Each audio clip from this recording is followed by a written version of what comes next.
really know about things like that from the telly. I haven't got a large head, Ron. So let's start talking about this show. What was the concept? This show is about movement, about moving forwards as a person and as an artist. I wanted to get that feeling of taking a step and being tentative, moving forward cautiously, but trying to think about where I'm going and what I'm taking with me. And it's been very successful. I heard everything's been sold. Yeah, we sold out. We sold out very quickly, and we sold out on the first day. And yeah, it's sort of. What does that mean to you? The demand. It means. Yeah, this show's been very well received, and to me that is very encouraging, and it opens up. I suppose it opens up doors. It opens up doors. So yeah, I'm excited to walk through those doors now, and it's a matter of choosing which door to go through now. You've got lots of options. Yeah, there are lots of options that have opened themselves. I'm quite, like with my paintings, like with the characters in my paintings, I'm quite cautious about which door I choose to go through. I'm looking through doors at the moment. I'm choosing where to step next.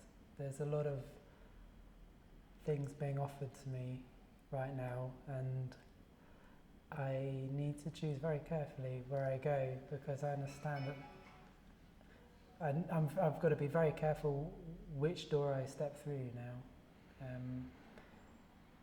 There are a lot of offers on. There are a lot of things on offer to me right now, and I need to be very careful where I choose to go. And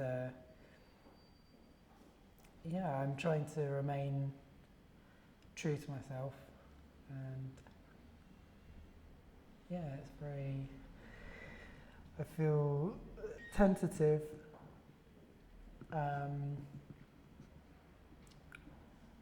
Tentatively moving forwards and trying to keep my core principles intact.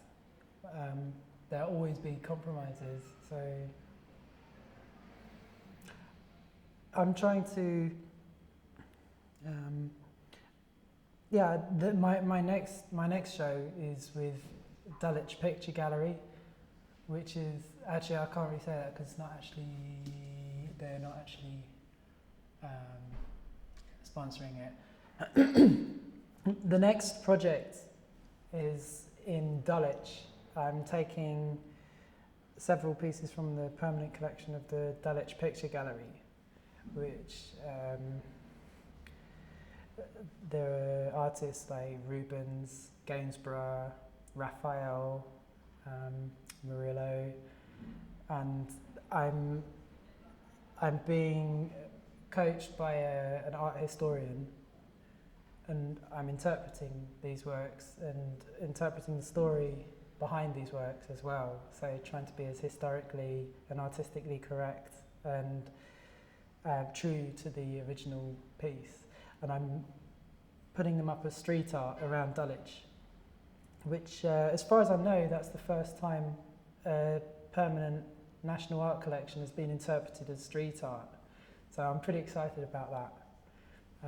And it's not just new for me. I think it's new for the scene. It's new for street art to be that closely linked to fine art. And for fine art, it's quite a new thing as well. So it's like taking two ends of the same loop and putting them together, and just reconnecting those two things. I see street art is it's modern folk art. It's the contemporary end of it's very contemporary, and it's really exciting to be part of street art as the biggest art movement ever. It's got the most people involved. It's got the widest audience ever, and it's a gallery that's on display 24 hours a day, 7 days a week, everywhere in the world. I'm really excited about taking that forward. And Tell me about how you got started. street art's really accessible. Anyone can join street art, and that's why I'm trying to promote street art. That's how I got involved with street art, because it's immediate. You just go and you paint in the street, and there's no barrier there. There's no curator. There's no censorship. It's an open art form. It's a forum, and it made it very easy for me to be involved in it and to actually develop my style in the public eye, so people have seen me through my artistic journey. People comment on, I do my eyes differently now, or the lines are a bit thicker, or my colours have changed. And it's nice for people to have witnessed my development as an artist. It's quite humbling as well. And although street art makes you it really opens you up, it also makes you quite vulnerable. So you have to be very sure of what you're doing. And I feel I have to justify the arrogance of putting paint to brickwork, because it's out in the public sphere, and it's it feels quite a privilege to put my art up in public. So I have to take that really responsibly and check in with myself about my intentions, what I mean by this, and also talking about boundaries and when to stop painting and when to maintain your work. I spend more time cleaning graffiti off my graffiti than I do making graffiti. I see myself as kind of having a janitorial role, that I'm maintaining the city. I used to work as a street sweeper, and I kind of feel the similar sort of pride when I get to the end of a street and it's all nice and clean, as I do when I walk through Shoreditch, and I go around with my spray cans and I touch up all the work that I've done, and at the end of it I think, that's nice and clean. I like that. So it's the opposite of what a lot of street artists are perceived as. It's seen as, sometimes I think the way that street art is perceived is changing. It's seen as, I think it's starting to be seen as something really positive. I have meetings with various councils about solutions for street art and solutions for maintaining the city, and I think actually street artists are part of the solution for maintaining the city. How many people are still against it? They still think of it as graffiti, and they want to paint over it as soon as possible? I spoke to Boris Johnson a couple of weeks ago.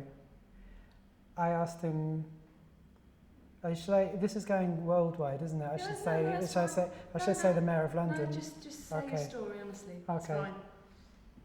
fine. I spoke to the Mayor, Boris, a couple of weeks ago. That sounds like I'm name dropping really badly. Boris. Okay. No, I'm just aware that somebody will be watching it in New York or somewhere. They might not know who Boris Johnson is. That's all right, we'll make sure it's clear. Okay. A couple of weeks ago, I spoke to the Mayor of London, Boris Johnson, and I asked him, what does he think of street art? And he said, I think in the right place, it's beautiful. And I think that what we need to do is, as a society, is to give space, to give those right places for people to put their art up, and to have walls and whole areas where street art's permitted. Because if you tell somebody you can't paint on this wall, then they're going to turn around and say, well, I can't paint anywhere, so what difference does it make? But if you give people a specific place where they can paint, then I think it's a good start. Tell me about the inspiration for the stick men. For me, it's my style is a kind of emotional shorthand. It's a way of describing something emotional in a very brief and engaging way. To take away all the details of civilization and affectations of personality, and to just be left with the pure essence of human movement, just how the body speaks. It's like writing a gesture, and I try to speak from the essence of the emotion and really strip it right down, like thinking what it is that I'm feeling, and really trying to portray that through my body. I find when I'm painting, I put myself into that position that I'm painting over and over again, and without realizing it, I sort of become really affected by the painting. So if I'm doing a happy painting, if I'm doing something quite chirpy, then I find myself affected by that. And I think when I put that in the public space, then people are affected by that, and they go, oh yeah. And it's sort of, I hope it really touches people's emotions. That's what I'm trying to do. It's trying to get a direct line to people's emotions, just like taking something, just like touching someone just directly from the artwork. You were homeless for a while, is that right? So did your art help that situation to change? I think that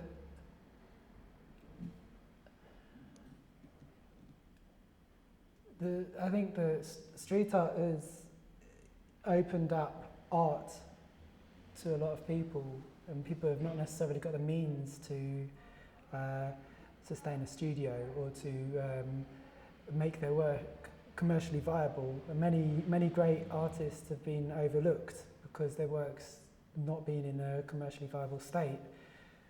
For a long time, it meant a lot for me that I could just take a paintbrush and a spray can and a roller and just go out in the night, put stuff up that was immediately accessible to other people, and that people could actually start to appreciate my work, where actually I was quite removed from mainstream society at that point, and it was really important to have that outlet. And my journey has taken me to lots of interesting places. This is one in a series of experiences that it's taken me through, and I think it's a really amazing forum that doesn't need to be.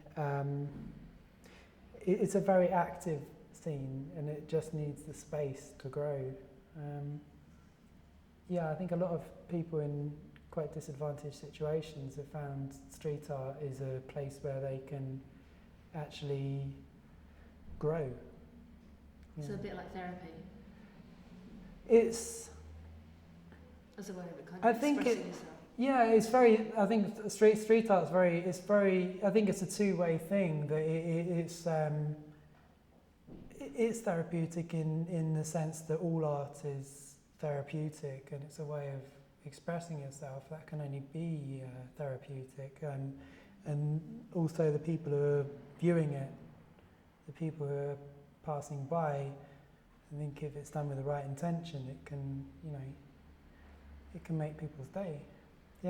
I think that it's important that we have something to counter advertising as well, because people's city is taken up with so much advertising, and to have something that's actually got no intent behind it, something that's just there to be beautiful, or to be to say something that isn't trying to sell you something, it's kind of nice. And I know a lot of music stars seem to have completely embraced you and have bought lots of pictures. Yeah. What do you think your appeal is to them? Oh, that's a good question. Have you spoken to them? Because I know Yeah. you did the picture. I saw pictures of you and Brian May. Yeah. What was that like? It was really nice to talk with Brian about art and about music. We had a little jam in his studio. It was really nice to engage with somebody who's really influenced me, and for there to be a mutual appreciation of our art. And yeah, and also talking, we have some similar politics. It's nice. He's really into animal welfare, and he did I did a picture of a fox for him, and I've started drawing foxes now, and there's an animal in my show. There's a dog there, and I've started to kind of I've started to make animals now. So. And I do a lot of work around. I do a lot of my work centres around homelessness and the idea of I think the concept of the fox and the homeless person. They both have quite a similar role in the city. They're both really outcast, and they're going through like the rough sleepers have had a really rough time recently, and the foxes are really getting it at the moment as well. So I think there's a kind of, I like the idea of like representing the underdog in a kind of, in a way that's kind of melancholy but kind of positive as well. That's brilliant. That's lovely. Yeah. Thank you very much. Cool, That was thank great. you. My Nice one. surname's